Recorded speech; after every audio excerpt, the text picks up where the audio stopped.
I'd just like to start off by saying thank you to Bronco Nation again for coming out and supporting in Albertsons Stadium, making it one of the best venues of college football to be able to play in. We're very grateful for that.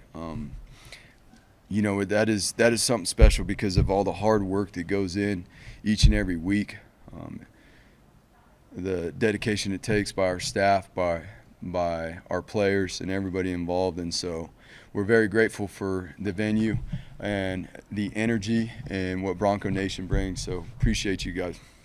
You guys can start firing away. Coach, when you look at Taylor, where has he grown as a quarterback over the last month the most? Well, we can sit down and talk a whole lot about that because we can all see that he's grown a tremendous amount. Number one, his confidence in his command and how he leads the huddle, how he communicates, how he approaches it. Tonight, he was in his zone tonight. Our preparation and getting him ready to get him to that place every single week, that's the goal. And not only for him, but for everybody else. Not only is his confidence in his command within the huddle and his operation in the pre-snap, we're starting to see that stuff get cleaned up, but his rhythm within the wide receivers, his ability to extend the pocket, or extend and get out of the pocket when the pocket breaks down, that's a huge factor, having him back there. It creates more explosive plays. The wide receivers do a great job within the scramble drill. But then the timing of the drop back progressions. I mean, we saw him hit some throws, off his last step in his drop and keep things on time and put the ball where it needed to be. So we spread it around tonight. I didn't look to see who all. Yeah, there's almost 4 guys that had 5 catches tonight. So that's exciting to see too. You had such a good game throwing the ball. Was this kind of a statement game for Taylor in a way? You know what? Again, it's in this game, it's always about what are they giving you. You can't pound your head into a wall. So whatever the defense is going to give, our coaches did a good job. Coach Cutter did a good job taking what the defense gave and obviously preparing Talon and the offense to have an understanding of anticipating what is the defense going to work to try to take away, what are the certain things that they're going to do, and then putting the guys in position to be able to do that. The wide receivers, whether it be Steph, Billy, McAllister, Davis, they have all posted season highs in receiving yards today. How much is that group deserving of this? How patient have they had to been and diligent just to get to this point? Yeah, I mean, it's just really exciting to see those guys. And this week was by far their best week of being patient, being committed, bringing that attitude of we're going to get this done, we're going to keep growing, we're going to keep pushing forward to be better. And I'm proud of them. I mean, I know all our coaches are proud of them to be able to do what they did out there tonight. And obviously, we were just talking about it with a few of them in the locker room. Where do we go from here? How do we keep growing? How do we keep bringing that positive energy, that vibe that nothing's going to hold us back? We're going to keep working. Nothing's ever going to be perfect, but anything great takes a whole lot of work and commitment. He did a good job. He did a really good job.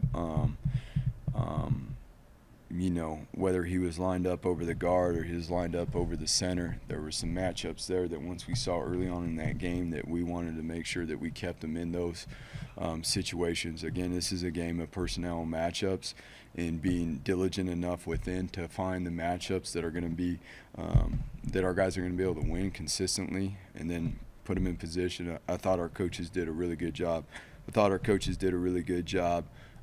Getting the guys ready that stepped up and played this week. It wasn't until late Monday afternoon that we had realized that George's, what we thought was, we didn't know it was as severe as it was with George Tarlis and his hip. And come to find out late Monday afternoon that he did experience a pretty serious hip injury that had to get fixed immediately. So that he can continue to prepare and get himself ready. And so we're very grateful for George. It was something that I'm very proud of our medical team too. I'm very grateful for our medical team putting in a plan into action immediately to be able to get George squared away, to get him fixed. And obviously now we will be there for him with his rehab and getting him back to getting him ready to go for pro day next year. The D-line as a whole, you got a lot of guys out tonight and have 5 sacks and hold them to 3 rushing yards. Yeah. You mentioned guys stepping up, but I mean, what do you think of the D-line? It was a lot of work this week. It was a lot of work, and these guys are an awesome group to be around. A lot of those guys that stepped in tonight stepped in and played a lot more snaps than they normally get to play. And that's part of football. Obviously, there's only 11 guys that get to go on the field at one time. And the way they prepared, the way they trained, we'll go watch the film, and we already know it. We've already seen some of the things that we can be better at. But I was really excited to see Cortez. Cortez came off the shelf in the bye week. The Air Force week, not really.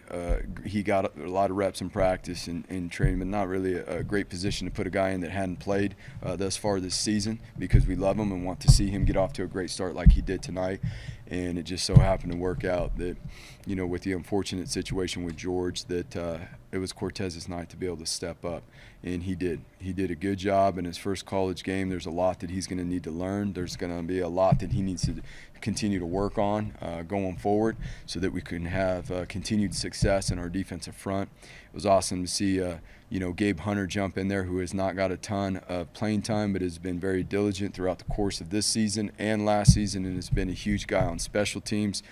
Dimitri's huge as always. I mean, Dimitri was ready to play both sides of the field tonight, given that we were limited because we had to move Ahmed inside with Scotty not playing and Jackson not playing.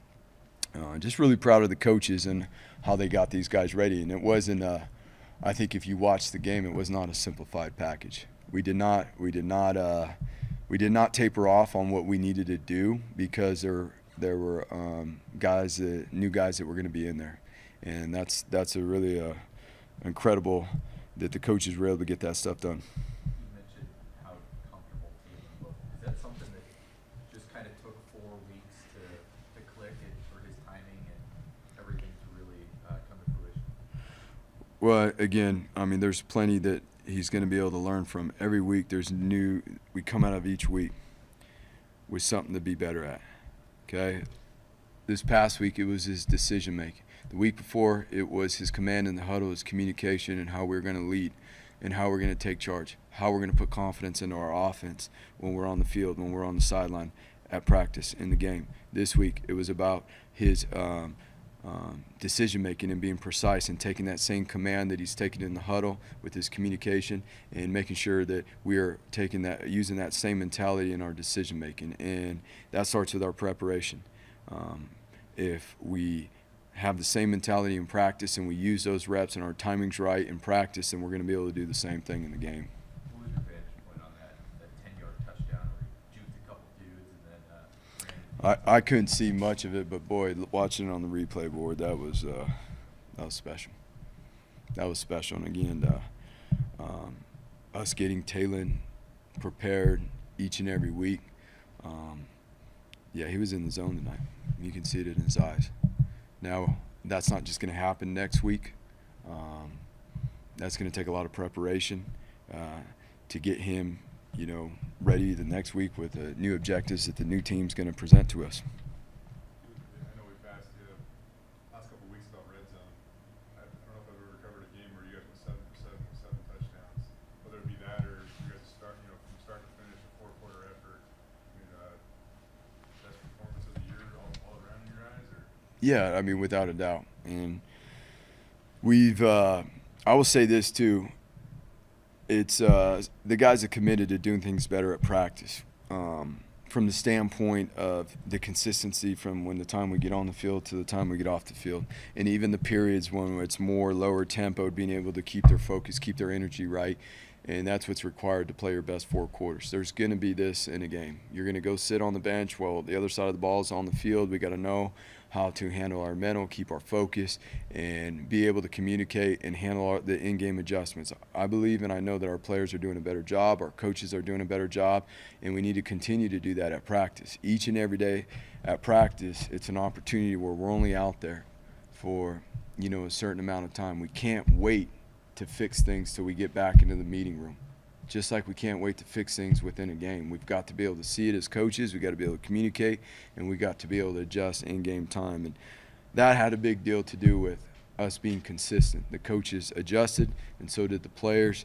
And it was fun to see all three phases operate and come together.